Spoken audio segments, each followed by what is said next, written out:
Facebook not complying with Indian law. TN government tells SCTHE Tamil Nadu government on Thursday claimed in the Supreme Court that Facebook, alongside other social media companies, isn't complying with the Indian law. It claimed that this is resulting in increased lawlessness and difficulties in detecting crimes. The Madras High Court was earlier restrained by the SC from passing any effective orders over linking Aadhaar to social media accounts.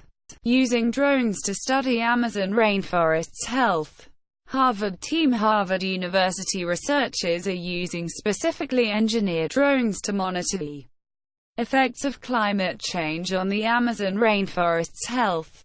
Researchers aim to monitor unique chemical signatures emitted by plant species, which change if they are under stress.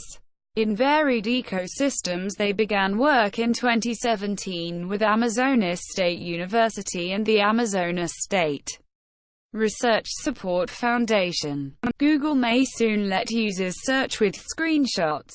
Report: Google is pairing two mobile screen-related features. Edit and share screenshots and AI-powered "What's on my screen?" According to a report, a new feature called Smart Screenshots in the latest version of the Google 10.61 app brings up an updated toolbar when users take a screenshot. It added, the toolbar includes the lens option, allowing users to perform a search.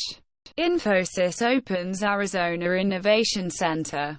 Plans to hire 1,000 locals. Infosys recently inaugurated its Technology and Innovation Center in Arizona, for which it plans to hire 1,000 locals by 2023. The company said. The center focuses on autonomous technologies, Internet of Things, full-stack engineering, data science and cybersecurity. The company also announced that it has surpassed its spring 2017 commitment to hire 10,000 American workers.